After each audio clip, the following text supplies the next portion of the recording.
Hi everyone, this is me Nandita, fourth year BSc Nursing student of Government Medical College and Hospital.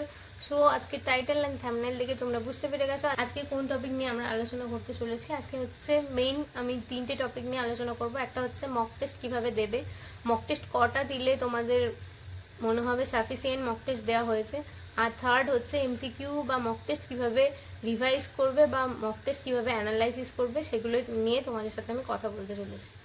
তো ফার্স্টে আমি এটাই বলবো যে মক টেস্ট দেওয়াটা কেন ইম্পর্টেন্ট। মক টেস্ট দেওয়াটা ইম্পর্টেন্ট তার কারণ যদি তুমি মক টেস্ট না দাও তুমি কিন্তু কতটা স্কোর করতে পারছো সেটা বুঝতে পারবে না। তোমার মধ্যে কোন কোন গাফিলতিগুলো আছে বা কোনখানে তুমি ল্যাক করছো, কোন জায়গাটাতে তোমার ইমপ্রুভ করার দরকার সেই জায়গাগুলো তুমি পয়েন্ট আউট করতে পারবে না। যদি তুমি পয়েন্ট আউট না করতে পারো তাহলে কিন্তু তুমি তোমার প্রিপারেশনটা কিন্তু বুস্ট করতে পারবে না, লেভেল আপ করতে পারবে না। ঠিক আছে, তো তোমাদেরকে মক দিতে হবে এই কারণেই যে তোমাদের প্রিপারেশনটা কিন্তু আগের থেকে তোমাদেরকে বেটার করতে হবে। তোমাদের উইক পয়েন্টগুলো তোমাদেরকে জানতে হবে এবং উইক পয়েন্টগুলোর উপর কাজ করে তোমাদেরকে আরো সেই জায়গাগুলো স্ট্রং করতে হবে এবং তোমাদের মার্কসটা ইনক্রিজ করতে হবে। যদি তোমরা মক টেস্ট না দাও তাহলে তোমরা বুঝতে পারবে না যে কতটা তোমরা মার্কস গেইন করতে পারছো, আর যদি তোমরা মার্কসটা না তোমরা তুলতে পারো তাহলে তোমরা বুঝতেই পারবে না যে তোমরা কোয়ালিফাই হবে নাকি কোয়ালিফাই করবে না। তো অবশ্যই তোমাদের এই জন্য মক টেস্ট দেওয়াটা খুব ইম্পর্টেন্ট। কিভাবে মক টেস্ট দেবে, কতগুলো মক টেস্ট দেবে, এবার সেগুলো নিয়ে আলোচনা করছি।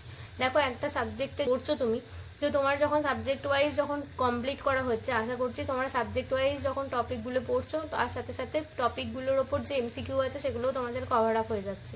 তো সুতরাং যখন তুমি মক টেস্ট দেবে তো তোমাকে পার্ট টেস্ট দিয়ে শুরু করতে হবে। নট তুমি শুরু করবে যে মক টেস্ট দিয়ে, তোমাকে পার্ট টেস্ট দিয়ে শুরু করতে হবে। সারা সপ্তাহে তুমি যে চ্যাপ্টারগুলো পড়ছো সেই চ্যাপ্টারগুলোর ওপর কোয়েশ্চেন প্র্যাকটিস করো, সেইগুলো অনুযায়ী একটা মার্কস ডিসাইড করো যে এই চ্যাপ্টারগুলো থেকে আমি পরীক্ষা দিতে স্টার্ট করছি। তো 3 ঘন্টা বা 2 ঘন্টা তোমার পরীক্ষার যতক্ষণ টাইম আছে তুমি সেই টাইমটাই বেছে নেবে। যে টাইমটার জন্য যতগুলো কোয়েশ্চেন আছে ততগুলো কোয়েশ্চেনই তুমি বেছে নেবে, সেই কোয়েশ্চেনগুলোই তুমি প্র্যাকটিস করতে থাকবে। কিসের ওপর করবে?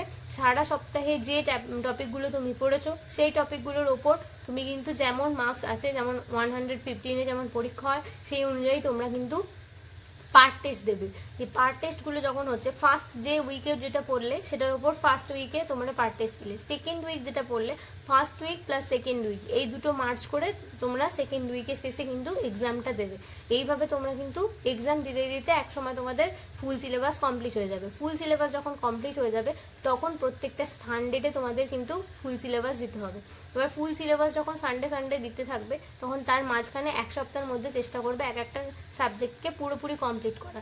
যদি 11-এর বায়োলজি হয় 11-এর বায়োলজিটা আগে কমপ্লিট করে 11-এর বায়োলজির ওপর পরীক্ষা দিলে, কেমিস্ট্রি 11টা কমপ্লিট করো তাহলে কেমিস্ট্রি 11টা দিয়ে পরীক্ষা দিলে, এইভাবে তোমাদেরকে দিতে হবে।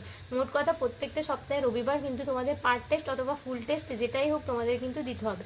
ফার্স্ট অফ অল যখন দেখবে তোমাদের পরীক্ষার আর 15 দিন বাকি, তখন তোমাদেরকে কি করতে হবে, 15 দিনে পার ডে কিন্তু তোমাদের 2টো করে মক টেস্ট দিতে হবে।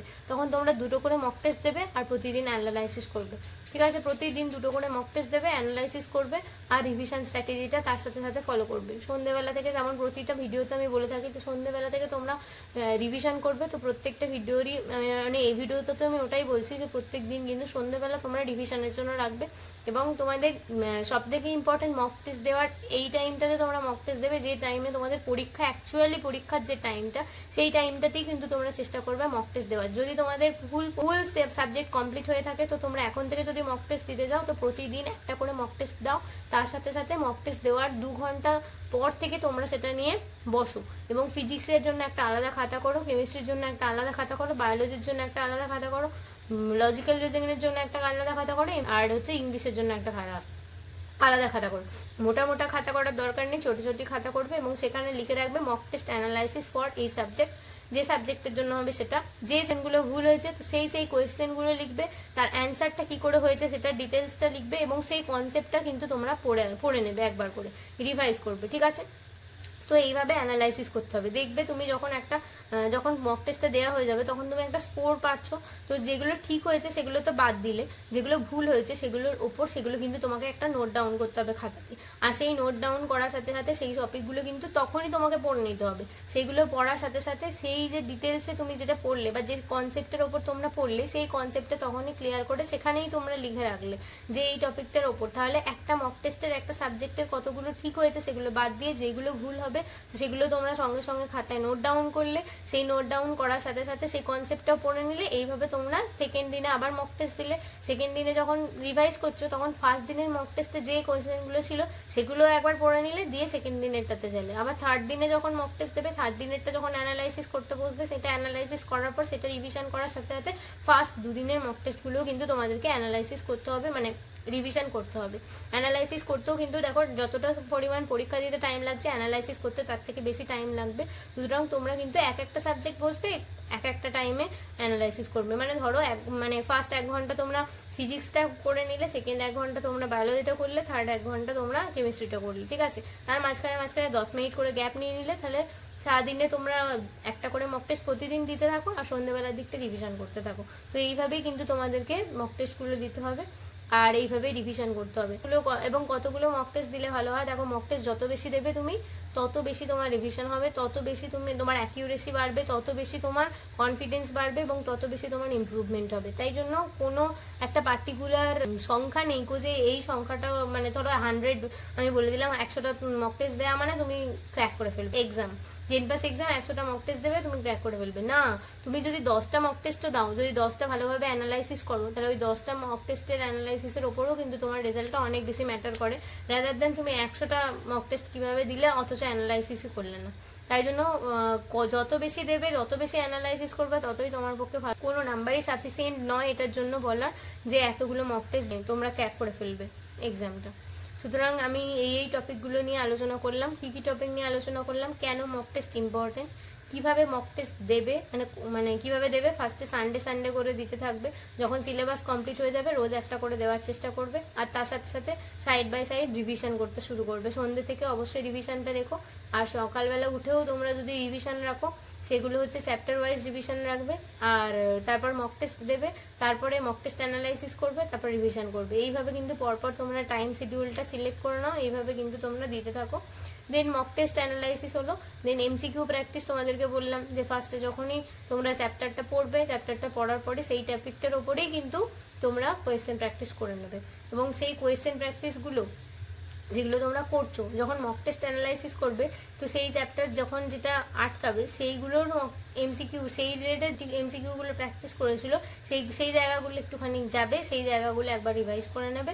বা সেগুলোই তোমাদেরকে আর কটা মক টেস্ট দেওয়া জরুরি সেটাও আমি বলে দিলাম, যে কারণ কোনো নাম্বারই সাফিসিয়েন্ট নয় মক টেস্ট দেওয়ার জন্য। যত বেশি তুমি দেবে, তত বেশি তুমি এলিজিবল হবে, তত বেশি তোমার অ্যাকিউরেসি বাড়বে, তত বেশি তোমার কনফিডেন্স লেভেল হবে, তত বেশি প্রিপারেশনটা বুস্ট করবে, লেভেল বুস্ট আপ হবে। যাই হোক, তোমাদেরকে ছোট্ট একটা ভিডিওর মাধ্যমে আমি আশা করেছি ক্লিয়ার করে দেওয়ার। আর কীভাবে মক টেস্ট তোমরা অ্যানালাইসিস করবে সেটাও আশা করছি তোমাদেরকে বলে দেওয়ার চেষ্টা করেছি, যে প্রত্যেকটা সাবজেক্টের আলাদা আলাদা খাতা রাখবে এবং সেটাতে যেগুলো ভুল হয়েছে সেগুলো নোট ডাউন করবে। তার অ্যানালাইসিস করা মানে কি, তার কনসেপ্টটা লিখে রাখবে সেখানে, আর তার অ্যান্সারটা কী হবে সেটাও লিখে রাখবে, ঠিক আছে। তখনই সেই রিলেটেড 2-3টে আরও এমসিকিউ প্র্যাকটিস করে নেবে, তাহলে দেখবে সেই টপিকটা আরও বেশি পরিমাণে তোমাদের কাছে ইজি হয়ে গেছে।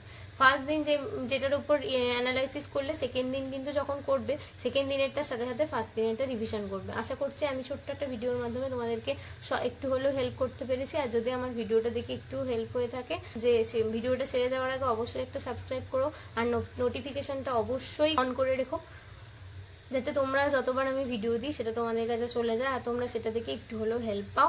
আর অবশ্যই আমাকে কমেন্ট সেকশানে জানাবে যে কারা কটা মক টেস্ট দিয়েছো অলরেডি, আর যারা দাওনি তারা এখনই মক টেস্ট দিতে কিন্তু শুরু করে দাও। তো 7 দিন কিন্তু পরপর তোমরা মক টেস্ট দিতে থাকো, আর তারপর তার সাথে সাথে রিভাইজও করতে থাকো।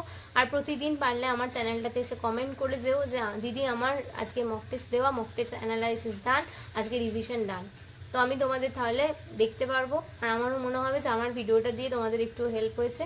আর ভিডিও দেখে কিন্তু এরপর কিন্তু পরপর আরও অনেক ভিডিও হয়তো তোমরা দেখতে যাবে, সেসব দেখে কিন্তু সময় নষ্ট করো না, তোমরা এক্ষুনি কিন্তু এইটা স্টার্ট করে দাও, কারণ তোমাদের প্রচণ্ড পরিমাণে হাতে সময় কম, আর বেশি ভিডিওটা বাড়াবো না, আর বেশি কথা বলবো না। আশা করছি একটু হলেও হেল্প করতে পেরেছি। সো টাটা আজকের মতো। আর তোমরা এত পরিমাণে ভালোবাসা দিচ্ছ আমাকে, আর এত কমেন্ট করছো, এত জানার তোমাদের আগ্রহ, তোমরা অনেক হয়তো অনেক ভালো ভালো রেজাল্ট করবে, অনেক বেশি পরিমাণে তোমরা এগিয়ে যাও, অনেক সাফল্য অ্যাচিভ করো, ব্যাস এটুকুই প্রার্থনা করছি। আর থ্যাংক ইউ সো মাচ আমার ভিডিওটা দেখার জন্য, আর থ্যাংক ইউ সো মাচ এত বেশি পছন্দ করার জন্য। বাই বাই, টাটা। কোনো অসুবিধা হলে অবশ্যই কমেন্ট করো, আর be focused on your study. Okay, by.